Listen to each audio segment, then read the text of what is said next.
और अब डीएनए में एक स्पेशल गेस्ट अपीयरेंस का वक्त हो गया है। जी न्यूज टेलीविजन के इतिहास में अपने किस्म का एक नया और अनोखा शो लेकर आ रहा है। इस शो को इस्लामिक स्कॉलर और लेखक तारिक फतेह होस्ट करेंगे और इस शो का नाम है फतेह का फतवा।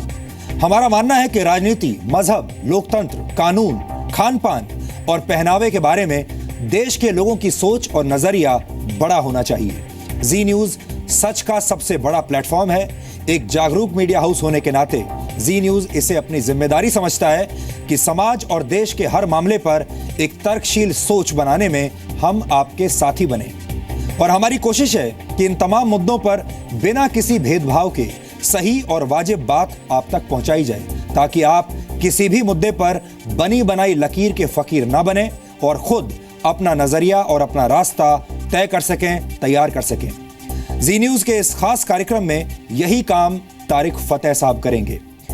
यहां आपको तारिक फतेह के बारे में जानकारी भी होनी चाहिए। वैसे तो आप रोजाना उन्हें भारतीय टीवी चैनल्स में राष्ट्रीय और अंतर्राष्ट्रीय मुद्दों पर बहस करते हुए देखते होंगे। जो लोग सोशल मीडिया पर एक्टिव हैं वो भी उनके विचार सोशल मीडिया पर अक्सर पढ़ते रहते होंगे, लेकिन उनके बारे में कुछ खास जानकारियां आज हम आपको बताना चाहते हैं। तारिक फतेह कनाडा के रहने वाले हैं और मूल रूप से पाकिस्तान के हैं, लेकिन अब उनका पाकिस्तान में जाना भी प्रतिबंधित हो चुका है। फिलहाल तारिक फतेह कनाडा के मशहूर अखबार टोरंटो सन के लिए लिखते हैं और रेडियो पर एक शो भी होस्ट करते हैं। इसके अलावा तारिक फतेह की लिखी कुछ किताबें भी काफी चर्चा में रही हैं। उनकी दो प्रमुख किताबें हैं।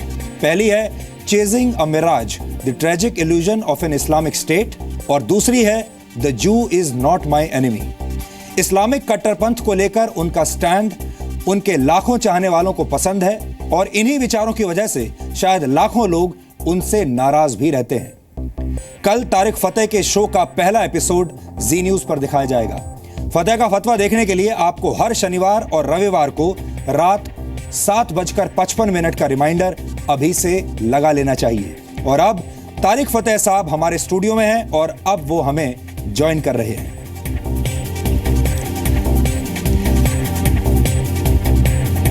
नमस्कार तारिक साहब, आपका बहुत बहुत स्वागत है और जी न्यूज के तमाम दर्शकों की तरफ से मैं आपका स्वागत करता हूँ। जरा देख के रहिए, मैंने बुलेट प्रूफ पहना हुआ है। आपको जरूरत है वैसे बुलेट हाँ, प्रूफ की? और ये इसमें खास गन लगी हुई है। तो तारिक साहब, इस शो में आप क्या नया करने वाले हैं? क्या मिलेगा दर्शकों को इससे? देखें, पिछले अगर 200 साल से हम हिंदुस्तान की तारीख देखें, गदर के बाद का अगर हिस्सा देखें, तो एक हिस्सा ऐसी हमारी तारीख का है जिस पे गुफ्तगू नहीं होती, और वो है पूरे हिंदुस्तान का। और पूरा हिंदुस्तान में तो काबुल से लेकर बर्मा तक गिनता हूँ।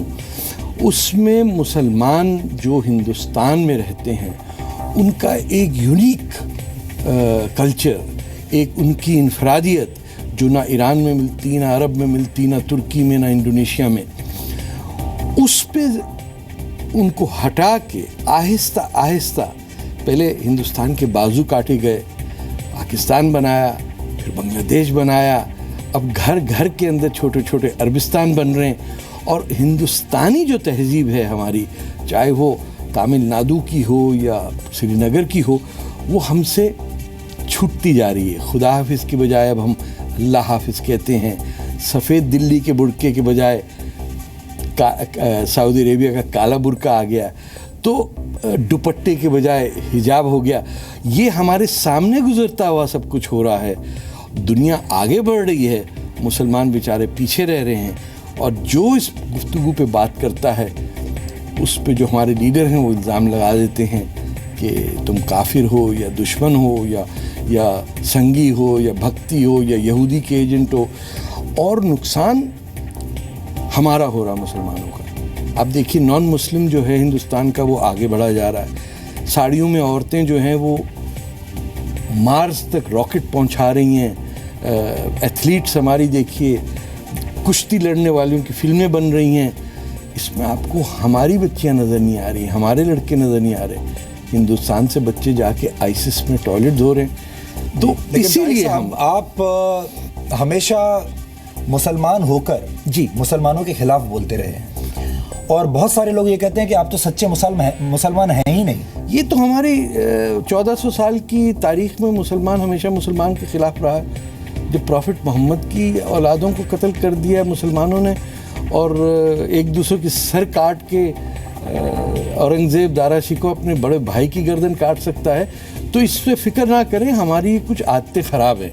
अब मैं चाह रहा हूँ कि आदतें ठीक हों, क्योंकि एक जमहूरियत और एक नेशन स्टेट में इख्तलाफात लॉजिक से, गुफ्तगू से होते हैं। अब तलवार का ज़माना ख़त्म हो गया, जिहाद ख़त्म हो गई, सल्तनत ख़त्म हो गई, ना सल्तनत उस्मानिया बची, ना बाबर बचे, ना बहादुर शाह ज़फ़र का रोना। अब एक नया हिंदुस्तान है, एक नई रिवाज है जिसके अंदर मुसलमान और हिंदू का समझे निकाह हुआ है और इसमें तलाक की गुंजाइश नहीं है। तो ऐसा लगता है आपसे बात करके कि असल में आप दिल से हिंदुस्तानी ही हैं। और कहाँ के होंगे सर, हिंदुस्तान के नहीं होंगे तो आपको मुझे चीन से नजर तो नहीं आ रहे। हिंदुस्तान है सर, और हिंदुस्तान का हर वो शख्स ऐसा हिंदुस्तानी जो पैदा असल में पाकिस्तान में हुआ है लेकिन उसका दिल यहीं लगता है। सर यहाँ तो टाटा साहब की फैमिली ईरान में पैदा हुई थी और यहाँ के हिंदुस्तानी बनी। यहाँ कौन कौन नहीं, कितने कैथलिक्स यहाँ हैं, कितने बहाई हैं, किसने पनाह नहीं ली। यहाँ तो पैगंबर इस्लाम रसूलुल्लाह की औलादों ने पनाह ली, राजा दाहिर ने उनको पनाह दी। ये हिंदुस्तान है सर, इसके तो बाजू ऐसे खुले हैं कि जो आता है हिमालय की चोटी के अंदर अपना रहता है। अच्छा, जैसे जैसे लोगों को पता चल रहा है कि आप जी न्यूज़ पर एक शो करने वाले हैं, हमें भी तमाम तरीके के रिएक्शंस लोगों के मिल रहे हैं। अब बहुत सारे लोग ये कहते हैं कि जो आदमी पाकिस्तान में पैदा होकर पाकिस्तान का नहीं हुआ वो हिंदुस्तान का कैसे होगा। पाकिस्तान मुल्क होता तो मैं उसका होता ना। अफगानिस्तान अफगानियों का मुल्क है, ताजिकिस्तान ताजिकों का है, तुर्कमेनिस्तान तुर्कमेनों का है। ये पाकिस्तान, ये पाक लोग हैं कि आपको पाक नजर आता है वहाँ कुछ? ये जब आपको लाइन ऑफ कंट्रोल पे आपके जवानों को मारते हैं या मुंबई पर अटैक करते हैं तो किसी में कोई आईने में देखने वाला नहीं है कि ये हम पाक काम कर रहे हैं। इसीलिए उन्होंने आपका वहाँ जाना बंद करा दिया। नहीं, मेरा तो आप यहाँ कलकत्ता में बंद करा दिए। आपकी दोस्त हैं, क्या नाम है चीफ मिनिस्टर उनका, उनको आपसे ममता बनर्जी को आप भी तो उन्हीं के चाहत के वजह से, क्या अब तक तो आपको किसी जेल वेल में होना चाहिए था, FIR कटी हुई आपकी। तो अब मुझे लोग देख रहे हैं और लोग सब जानते हैं कि आप भी किसके शिकार हैं और हम किसके शिकार हैं। देखिए ना, अगर मैं कलकत्ता में नहीं बोल सकता पाकिस्तान की बर्बरियत के खिलाफ, तो मैं क्या इस्लामाबाद में बोलूँगा? ये तो उल्टी गंगा बह रही है कि जिस मुल्क के खिलाफ एक दूसरा मुल्क रोज़ उसके 5-6 बच्चे मार देता है, और बलूचिस्तान भी जो है हिंदुस्तान का हिस्सा नहीं है। वहाँ जो नानी का मंदिर है उसको कौन संभाले हुए? हिंदुओं की इतनी पुरानी सिविलाइजेशन वहाँ तो मुसलमान बलोच बचाए हुए, वरना पाकिस्तान की फौज कब तक उसको ब्लो अप कर चुकी होती। कुछ तो उनका उधार हमने भी देना है ना। चाहे आप बलोच नहीं है, मैं भी बलोच नहीं हूँ, लेकिन जब 30 लाख बंगाली मारे तो वो मुसलमान थे। मारा किसने? पाकिस्तान के फौजी ने, मुसलमान को ही मारा ना। तो ये मुसलमानों का झगड़ा करने में आप अच्छी चीज़ समझें, क्योंकि इसमें नेकी भी है। ये बहुत बहस करके बहुत ही अच्छी चीज़ें निकाल के लेते आ रहे आप मुतज़ल्लाइट्स को। पर इसमें तारिक साहब एक बात ये भी है कि चलो पाकिस्तान के लोग आपसे नाराज़ हों तो समझ में आता है, क्योंकि आप पाकिस्तान के बारे में ऐसी बात कर रहे हैं, लेकिन भारत के मुसलमान भी आपसे काफ़ी नाराज़ हैं और वो ये कह रहे हैं कि हमको अब ये कह रहे हैं कि एक मुसलमान को आपने बाहर से इंपोर्ट करके भारत के मुसलमानों की आलोचना करवा रहे हो उससे। अरे तो अगर ये होते तो मेरी जरूरत क्या होती? मैंने कहा था कि लोधी गार्डन बनाए, मैंने तो नहीं रखी सड़क का नाम औरंगजेब, जिसने हिंदुस्तान की पूरी तारीख में सबसे बेहतरीन मुसलमान दारा शिको था, जिसने उपनिषद की ट्रांसलेशन की, जिसने कहा कि हिंदू मुसलमान सिख कैसे रहेंगे और सारी जिंदगी उसमें गुजार दी, उसकी गर्दन काट दी और कातिल इनका हीरो बन गया। उसने, मैंने किसी पूछा उसने हज क्यों नहीं किया? भाई हज तो फर्ज होता है ना मुसलमान पे। यकीन मानिए इस हिंदुस्तान के किसी एक सुल्तान ने हज नहीं किया। हज दूर की बात है, इस्लाम की पहली मस्जिद हिंदुस्तान में बनी, वहाँ कोचिन के करीब। आज तक ना सिर्फ एक हिंदुस्तान का मुसलमान बादशाह वहाँ गया ज़ियारत के लिए, पूरी दुनिया इस्लाम का एक हेड ऑफ स्टेट नहीं वहाँ गया। और ये पूरे आपके जो मौलाना मौलवी लोग हैं, इनसे पूछिए कब गए थे।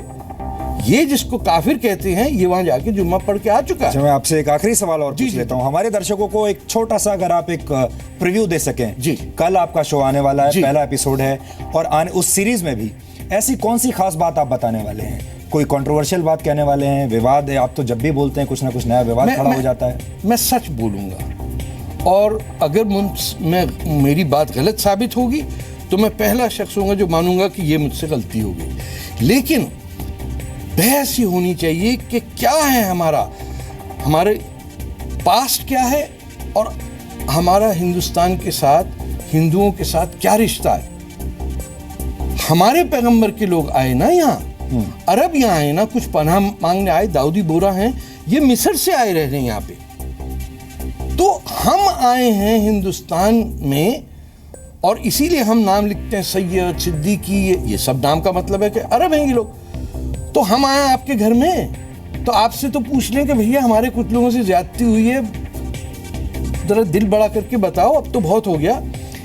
तो सच होगा, और अगर गलत बात हुई तो सच उस गलत बात को डुबो देगा। शो का नाम है फतेह का फतवा जी। लेकिन आप भी फतवों के लिए अब तैयार हैं? नए तरह के बैन्स आपके ऊपर लगेंगे, प्रतिबंध लगेंगे, और आपके खिलाफ भी फतवा आ सकता है। लोग कहते हैं प्रोग्राम है फतेह का फतवा, नतीजा होगा फतेह पे फतवा। तो अपना ये जो नया करियर अब आपका शुरू हो रहा है, देखिए आपने किताबें लिखी, आपने कॉलम लिखे, रेडियो पर भी शो होस्ट किया, जी। लेकिन अब पहली बार आप टीवी पर एक शो होस्ट करेंगे। 67 साल की उम्र में हमारे जी न्यूज के ये सबसे युवा होस्ट होंगे, the youngest host we have today. तो मैं आपको इंट्रोडक्शन ऐसे ही कराना चाहता हूँ कि सिर्फ 67 के हैं। कैसा लग रहा है आपको इतनी जल्दी, इतनी कम आयु में आप? मैं एक बात आपको बताऊं, मैं इस बात पे बहुत ज़्यादा इम्प्रेस्ड हूँ कि जी न्यूज़ में इतनी हिम्मत हुई या इतना जिगर था। आप पता नहीं बॉस आपके कौन लोग हैं, मैं नहीं जानता, आप ही लोगों से दोस्ती मेरी, कि आप पे जो प्रेशर होगा मैं ये भी कैलकुलेट कर सकता हूँ जी कि ये बंद करो और इस काफिरुल इस्लाम को निकालो और ये करो। कैसे हो सकता है? कुछ मीटिंग भी हुई हैं, मैंने सुना है कि इसको शो को रोकने के लिए काफी मीटिंग्स हुई। जी और लेकिन ऊपर वाला नज़र रखता है हिंदुस्तान पे, और पिछले 10,000 साल से उसने हिंदुस्तान को अपना सबसे प्यारा बेटा माना है इस दुनिया में जी। तभी हिंदुस्तान का पास्ट है, प्रेजेंट है और फ्यूचर है, बाकी मुल्कों का नहीं है। नहीं, और तारिक साहब मुझे लगता है आपकी तरह मुझे भी एक बुलेट प्रूफ जैकेट इस शो के बाद बनवानी पड़ेगी। ऐसा पहने, बिल्कुल बिल्कुल एकदम से। आपका बहुत बहुत शुक्रिया, और हम उम्मीद करते हैं कि ये शो सच्चाई दिखाएगा लोगों को, और हम अपने दर्शकों को ये भी कहना चाहते हैं कि जो सच होता है वो जी न्यूज़ पर कभी रुकता नहीं है। कोई खबर जी न्यूज़ पर रुकेगी नहीं, और तारिक साहब भी जो कहेंगे वो आप तक सीधे उनके दिल से पहुंचेगा। कल रात 7:55 पर आपकी अपॉइंटमेंट है तारिक फतेह साहब के साथ। ऑल द बेस्ट तारिक साहब। Thank you so much sir. Okay, खुदा हाफिज।